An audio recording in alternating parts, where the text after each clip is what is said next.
fucked up real bad in life. Real bad. I was a mean man. I mean, somewhere I lost my way. If I'd have had a clue on what I was going to have to go through, I'd have made them kill me that day.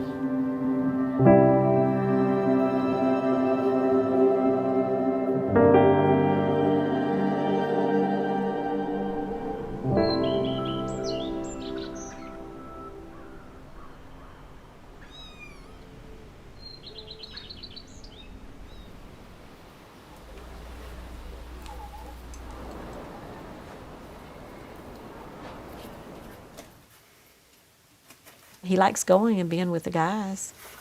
He just gets so excited about going, but at the same time, it brings up the old memories. So he's pretty hard to live with before and after. More so after, when he comes back, because all these memories are back, and it's like he's living it all over again.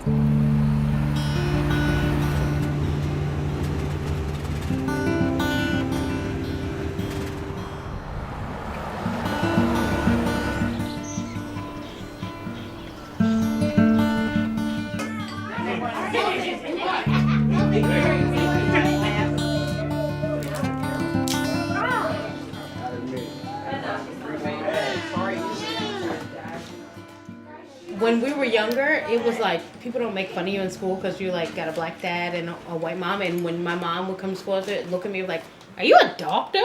And I'm like, "No, I'm not adopted." And like, "Oh, who is she? Who's that white lady?" Actually, that's my mom. And then they're like, "Oh, okay."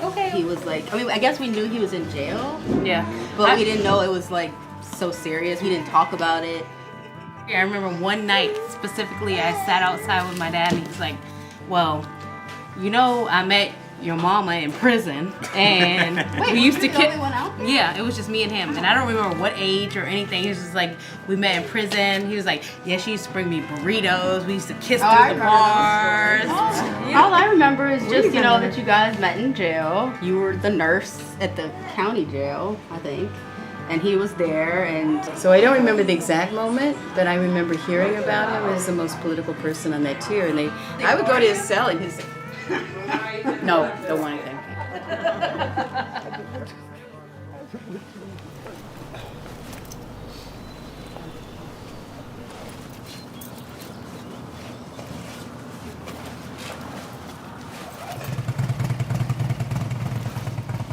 I felt a pain in my heart for him. I had to question him so much, but yet sometimes he didn't want to talk about the past. But there were so many questions.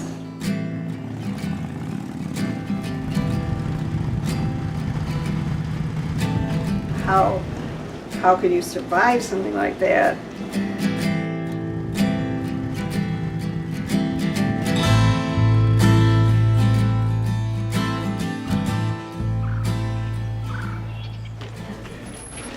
Grandpa's coming. Would you fix that curtain? Yes, ma'am. What's wrong? I tell people what to do. Okay. Now, see, that picture was actually in the living room on the same couch. I think it was Grandma, maybe Grandpa. They explained it in very simple terms. They said Mommy Kathy got beat up very badly and she died, and people think that Daddy Greg did it, and so he's in jail for that.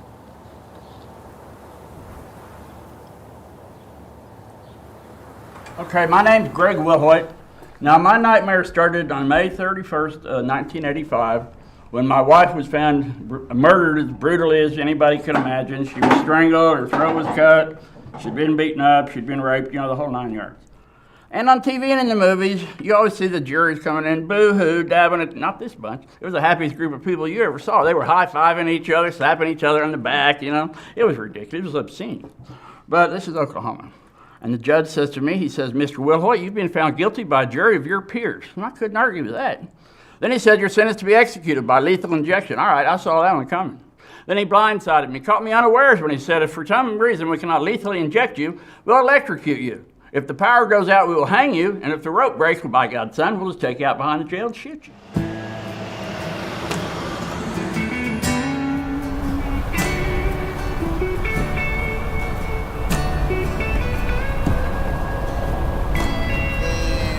Fit a few in the van, so we told Albert to stay here. So he's sitting in the chair with his beer in his hand. Remember now? We get the beer and wine and stuff, we come back, we're sitting around, Albert's sitting there and stuff. I say, hey, Albert, we got the beer. He didn't move. Albert, all right, we're back. He still didn't move. So I went, Albert, we're here. And he still didn't move. I said, oh shit, Albert's dead. And we're thinking, oh my God, what are we gonna do? We killed Albert. And then everybody's looking at Albert in front of him, looking, oh my God, what are we going to do? People are trying to feel his pulse and shit. He just opened his eyes real easy and just took a drink out of his beer. You were sleeping really good. Damn, Ron, you be remembering everything, man. A few things. I ain't destroyed all my brain cells yet with alcohol.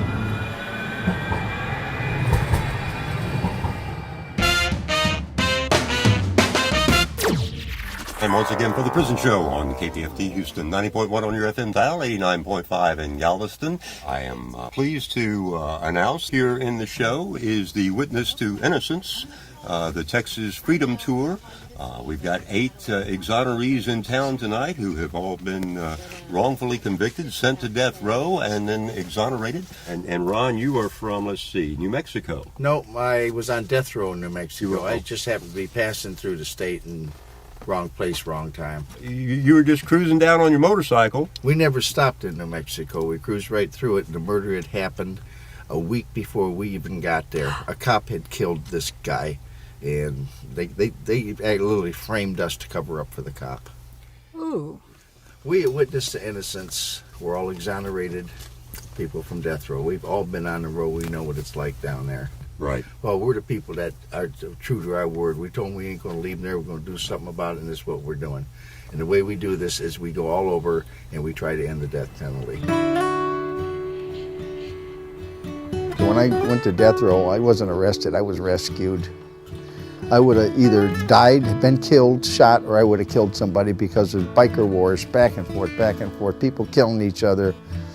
I went to 11 funerals in the club, killed by other clubs.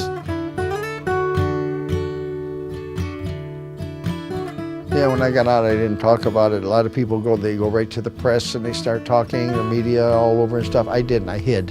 I didn't want anything to do with it. I got to get my life on track. I have to work and I have to start my life over alone, without help. I worked 18 hours a day. I didn't want to talk to people. Everybody knows my face, so I hid at work. I didn't ever give a thought to the other guys. I didn't know there was other guys that were innocent on death row.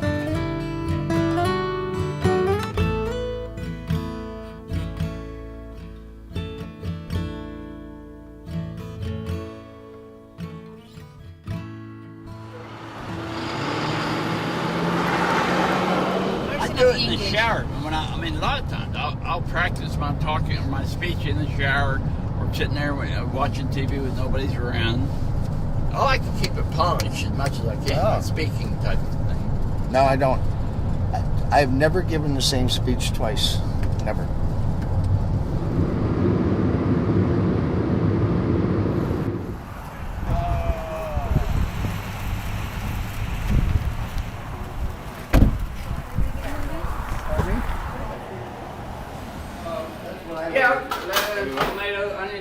Yeah, sure. Remember the South of King Cotton? Yeah. When I was real little, we learned how to do it with 2 hands. You have a sack in your back, you're pulling it. Texas so much remind me of this shit. Before I was 18, I was probably literally been arrested over 25 to 30 times. Then I went off for my last time. Had turned 18. Whatever, couldn't go to juvenile no more. And I had a robbery case that I was totally guilty of, and I was convicted and given a 5 life sentence. And That's when I began to work on myself, but began to change and denounce my past and join the political movement, the prison movement. And then in 1973, November the 27th, our case, I was accused of leading an uprising where people got murdered or killed or whatever. And for the next 9 years, I had to fight for my life. First of all, let me say thank each and every one of you all for being here tonight, this evening. I'm here tonight not because of the system, but in spite of the system. I'm here tonight because of wonderful individuals like yourself took up a cause for young men. And at the time when I was convicted, I went through 4 trials. In my second trial, I was convicted and sentenced to die at San Quentin on December 8th, because they say we was young Panthers, rebellious black men. Some of the evidence that was held against me said he walked in the courtroom with his head up with ethnic pride, with no remorse. Why should I have remorse? I pleaded innocent. I encourage, just like I'm encouraging you all, to stand up against racism, to stand up against social injustice, to stand up against all forms of injustice. And I don't know what all of you all are going to school. Some of you are going to school to be law students. But I just want you to put one more recipe to your resume. Take up a cause. It don't have to be the death penalty, but take up a cause for social justice. And I can assure you, my friends, when you take up that cause for social justice, it's going to make you a better lawyer, a better teacher, and a better doctor. I'm a proud witness, innocent member. My name is not Shujaa Graham. My name is Witness to Innocence. Thank you, Texas. I didn't come here to mess with you. I just come here to bring witness to innocence to you. God bless.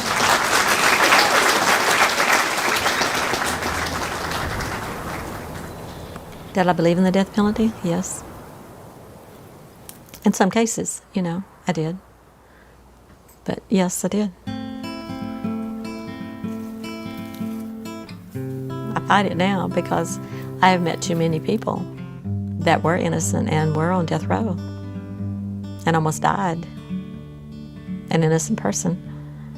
And the way we get the word out, and that's the way, is you got to teach people, you got to educate the public to change their mind. You got to change opinion. We always had hope, but it's there. I got a calendar on the wall. I'm putting X's in the squares. I know when I'm going to die, basically. One time, when the cop confessed, when he walked into the church, I was 9 days from execution.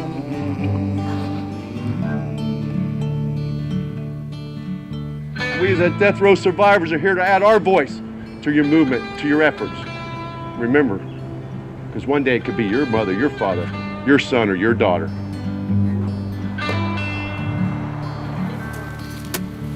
When you execute someone, you cannot bring them back. What's the difference between a murderer and a state that murders? I am so happy to be here. I'm so honored to be able again to open this meeting and share this time with our family. Hi, this is my first time here. I'm Sabrina Goya, and I'm the only female that's ever been exonerated in the country.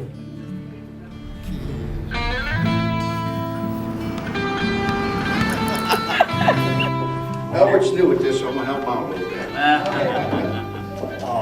I'm Al Terrell. I'm from Center, Texas. I did 13 years on death row for 2 counts of murder I didn't do.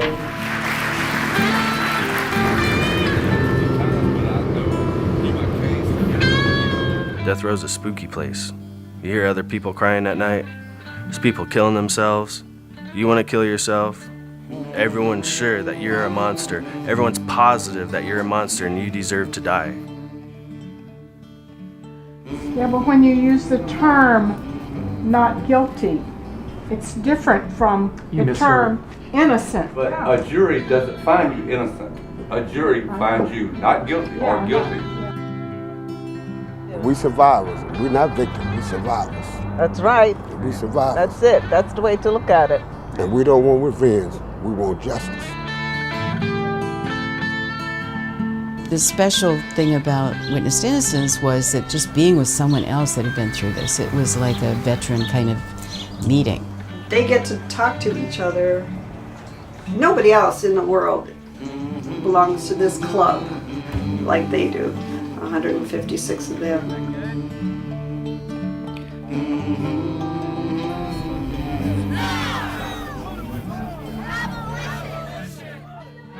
Now!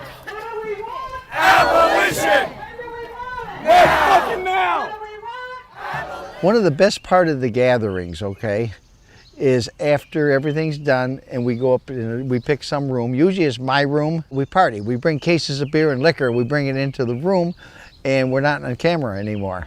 And we could talk, just exonerees. We get together and talk and everything like that, and we're drinking, have a good time. People are passing out on the floor. They're smoking dope, leaning out the window. We have a good time. Marijuana, you know. Yeah, he's quiet, dude. You both got it wrong. That's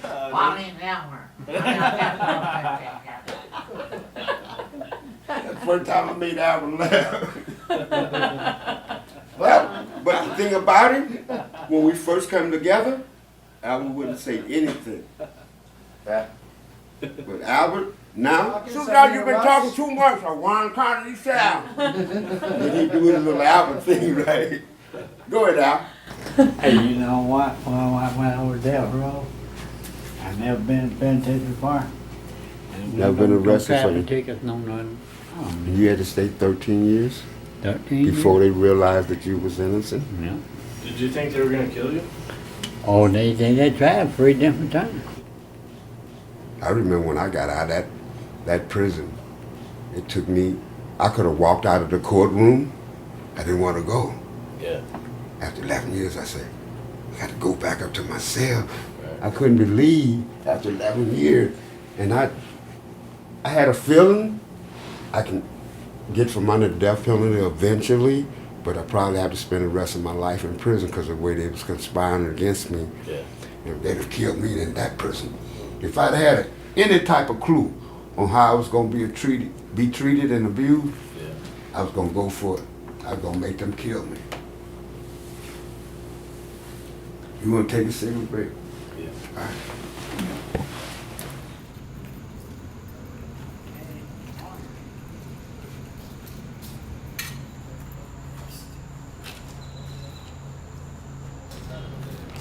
Hit him out. Okay, Ron. I'm good, thanks. He made wonderful friends and actually did well for several years, and then he suffered from post-traumatic stress disorder, really seriously did, and he just started having problems again. And then he started on beer, and he came here. He drank that beer. He liked that beer. But one time he was here, and first thing he'd do was get a beer when he got up in the morning. And I said, Greg, you know, it seems to me that you have, you're never completely sober. And he said, that's exactly the way I want it to be. Yeah.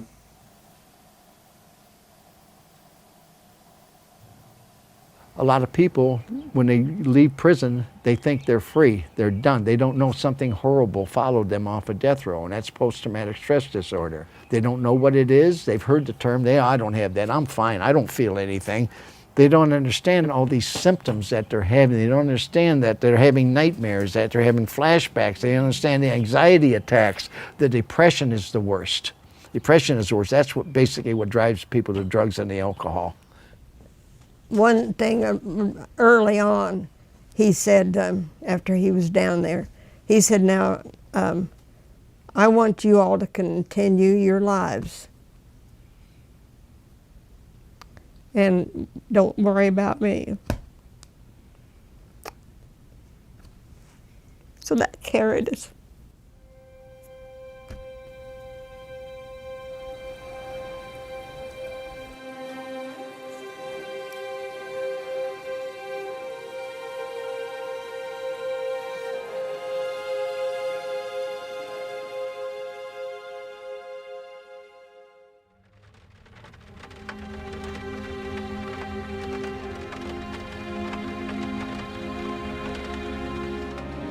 I'm here today to talk about my best friend, Greg Willow. I've been knowing Greg over 10 years. Every time we got together and witnessed Innocence, we was always happy to see each other. And Greg was full of life. Greg was the greatest speaker in our organization. I often tease Greg after hearing him speak. I said, Greg, you're one of the greatest speakers in our organization. You are the best. And he'll look at me, Shujaa, you're not so bad yourself. Only Greg can respond like that. And last, I would like to say to you all, if by some unfortunate circumstances that you all are feeling sorry for people like me and Greg real hard, go. Somewhere I read, the most happiest of peoples don't necessarily have the best of things. They just make the best out of what comes their way. Happiness comes to those who struggle, those who fight, and surely to those who have searched. The most brightest of futures will always be based on a forgiven or a forgotten past. I am with you and you are with me. We are deeply honored that you gave us the opportunity to come here and not to say goodbye, but to say, I'll see you later, Mr. Willard.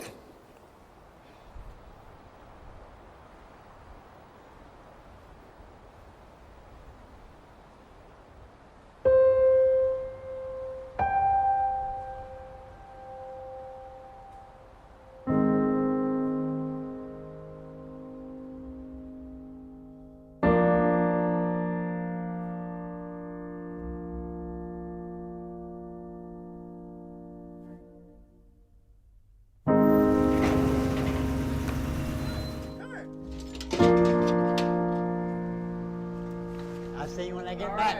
I can't appreciate it.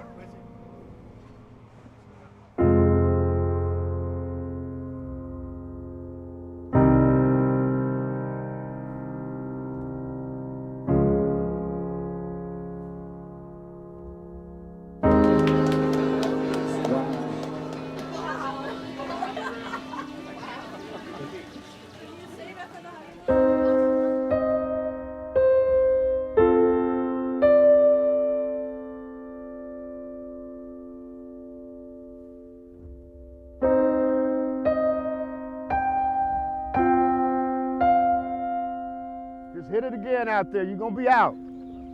That's what we do here, we do battle. Heads up, heads up.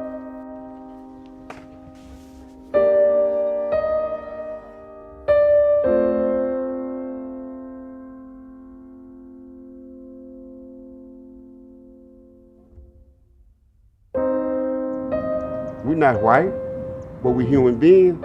We black people's born in America, and we must oppose that and fight that.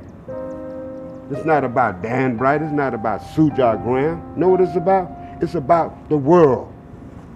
When we make America a better place, we're gonna make the world a better place.